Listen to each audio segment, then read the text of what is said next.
Alrighty. Let's carry on. The gate looked far too pompous for what it was. In fact, gates in general seem to do that, but this one seems especially so. Red bricks, black wrought iron, and grey plaster assembled into a whole that didn't feel welcoming at all. I wondered if it looked like what a gate for a school should look like, but couldn't really decide. Probably no. Of course, I didn't want to get stuck on thinking about the gate for too long, so I entered through it with a brisk pace, and that felt surprisingly good. Moving forward feels good. No shit? What the fuck? So I walked towards the main building of Yamako Academy with this brick pace. I'm alone. As my parents are taking my son to the dorms, and there's supposed to be someone waiting for me, the grounds are incredibly lush, filled with green. It doesn't feel like the kind of grounds a school would have, more like a park with a clean walkway going past trees and the smell of fresh cut grass and all the park-like things. In the corner there's a man jerking off. Words like clean and hygienic pop into my mind. It makes me shudder. I shake them off. Stay open-minded for now. It's your new life. You have to take it as it comes. That's at least what I tell myself. Before I pull out my gun! That's probably a poor taste. A few big buildings. Oh. Y'all hear that? It's so fucking loud. Jesus. A few big buildings loom behind the leafy canopies, too big and too many for just a school. Everything seems off. It's different from what I thought I knew about schools. It's an uncanny valley. Even though I was told this is my new school, in the back of my head, it doesn't feel like one. I wonder if the feeling is real or caused by my expectations of a school for the disabled. Speaking of that, I don't see anyone else here. It's kind of eerie. It makes me wish there was somebody here so I could anchor myself to something tangible instead of having this feeling that I stepped into another dimension. The trees hum with the wind and the green hues flashing all around me catch my attention.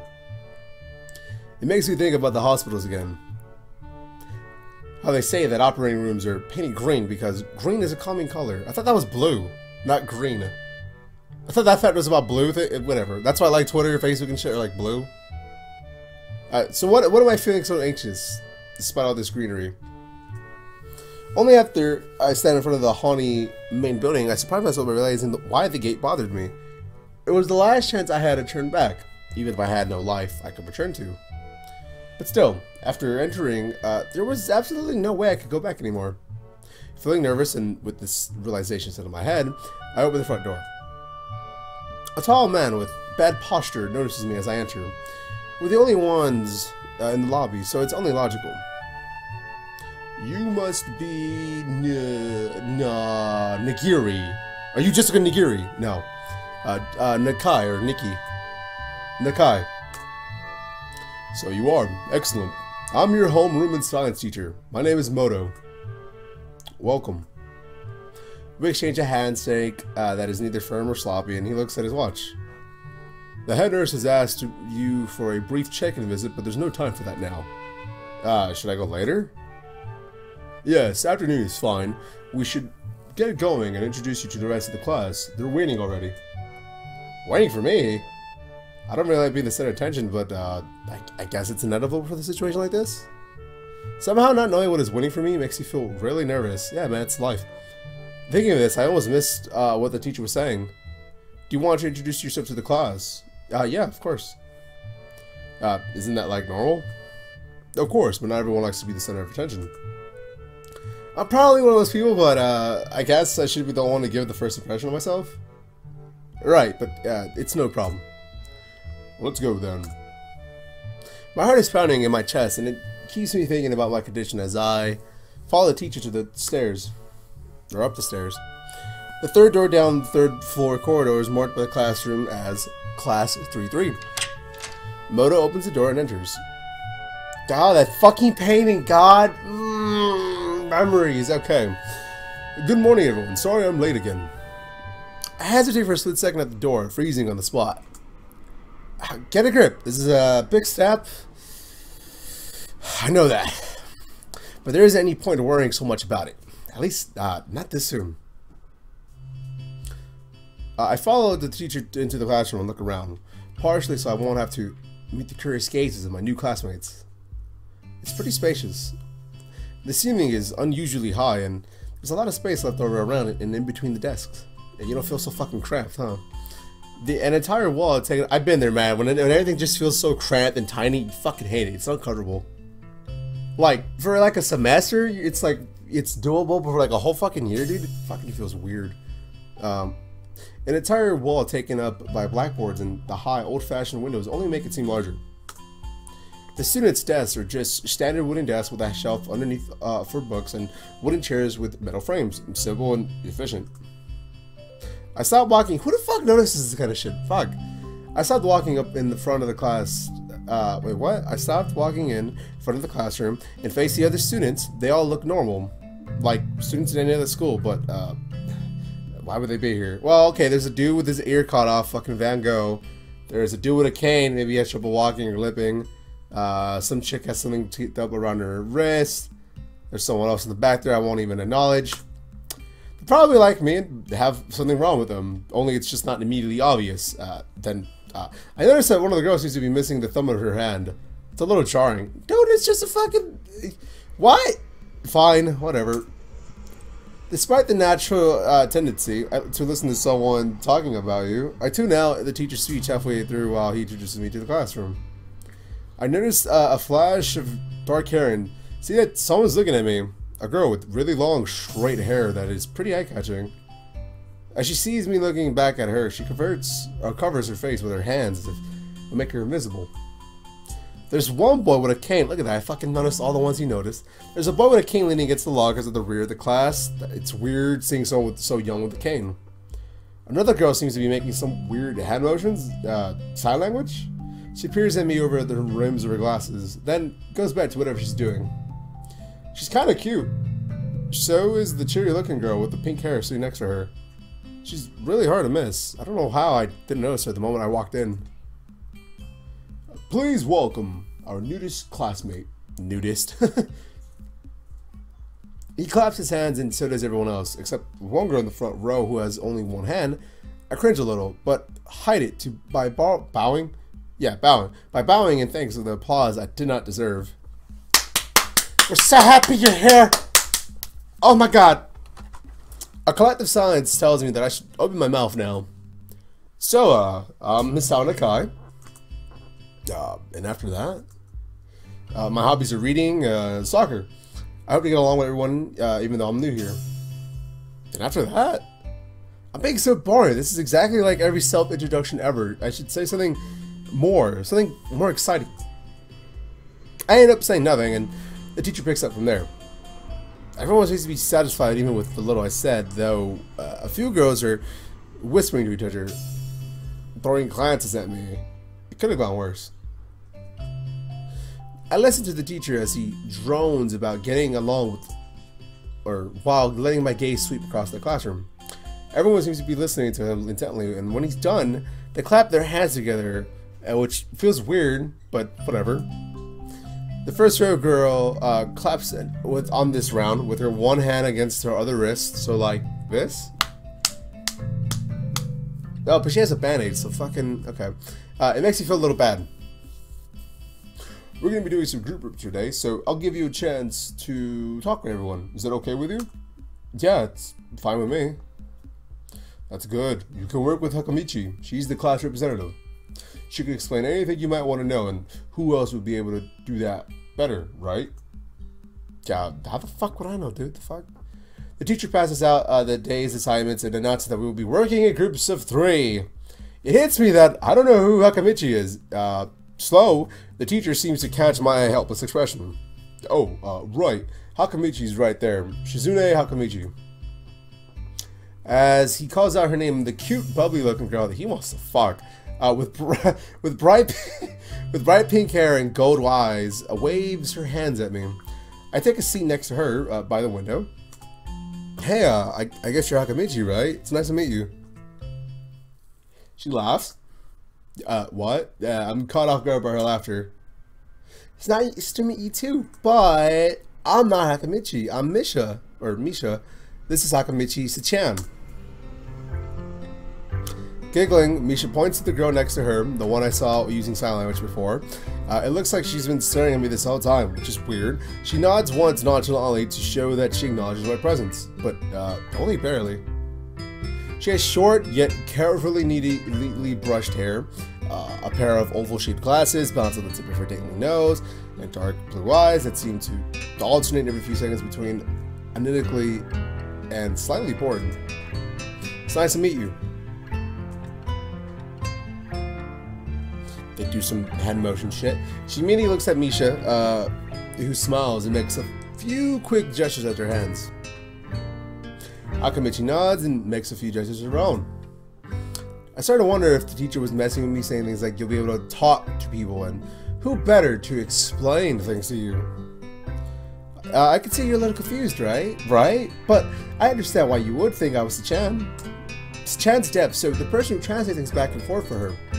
Oh, her, I'm assuming. I'm like an interpreter. She says it's nice to meet you too. You're the new student, aren't you? Well, Sechan, of course he is. If he wasn't, he would have been standing up there for no reason, right? He seems like an interesting person, doesn't he? We knew he was going to be the new student, but we didn't know you'd be here today so soon. Hichan, right? Hichan? The fuck, bitch? You don't call me that fucking shit. I don't know you like that. Yup, it fits, doesn't it? Did I say that out loud? It's a surprise. I've never liked that nickname. I don't really see how. It fits! You look just like I imagined. So, like, that's weird. Okay, whatever. Yeah, you look just like a Hichan. I wonder why everyone seems to think so.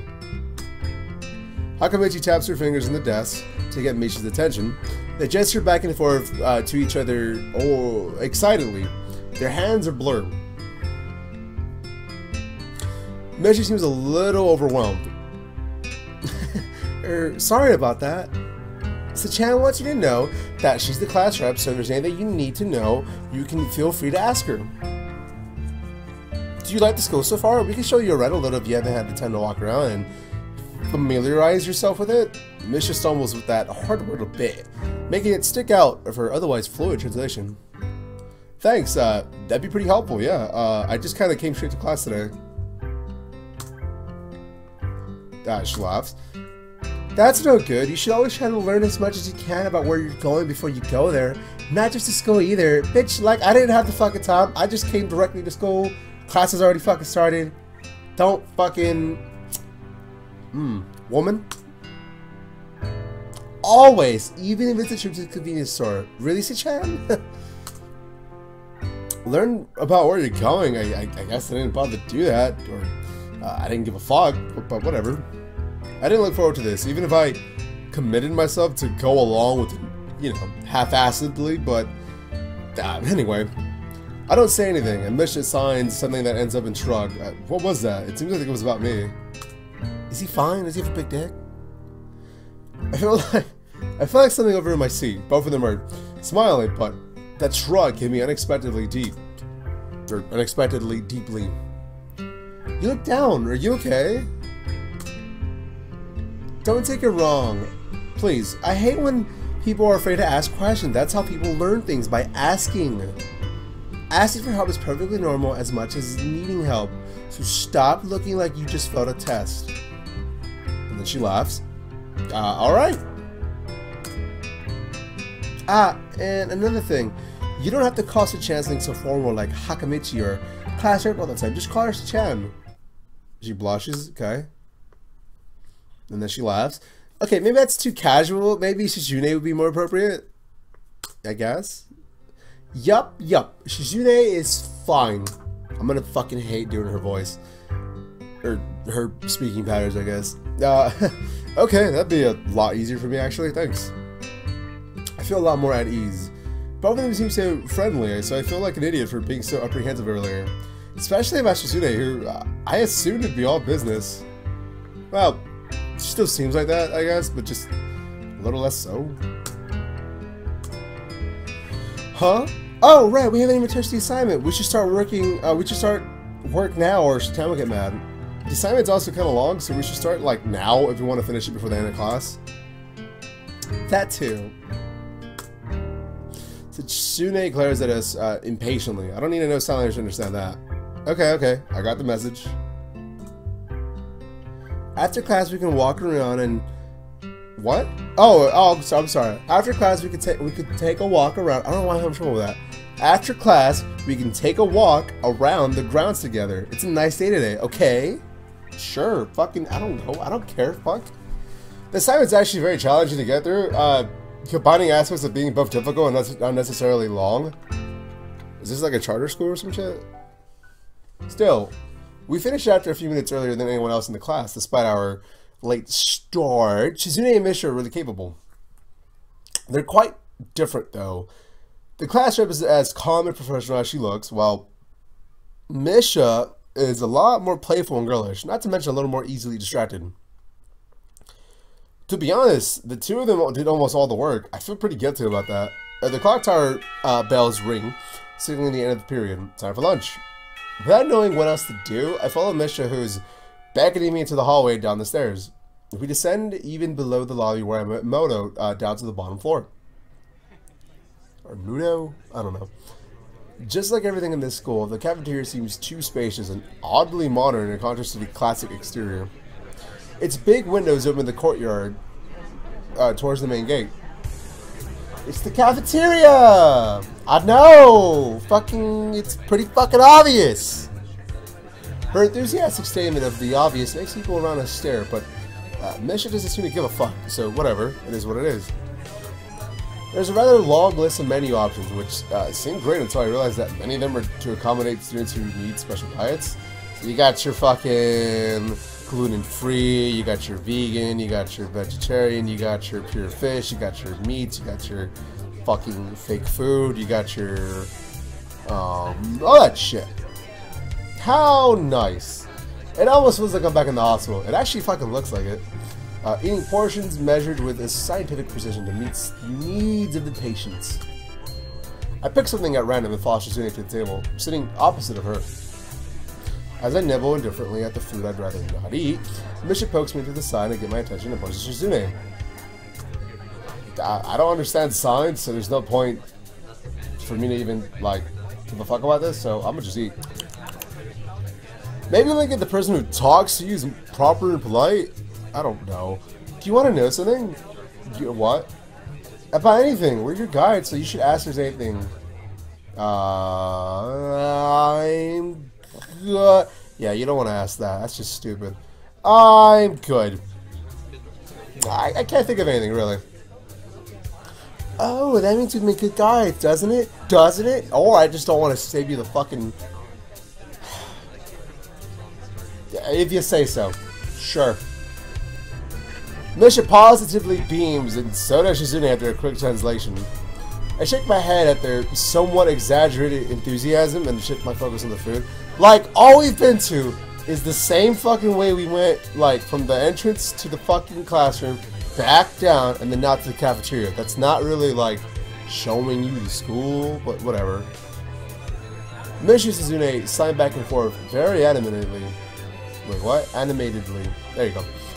Throwing sideways glances to me, but Misha refrains from translating. Maybe they're talking about the secret ghost or something? About destroying the whole world? I don't know. I quickly notice the conversation in silence is not enough to fill the silence. We arrived back to the classroom early, but we're not the first ones. However, we will continue in the next episode. Thanks for watching. Like this video. Subscribe. Send nudes. Fucking all that. Bye.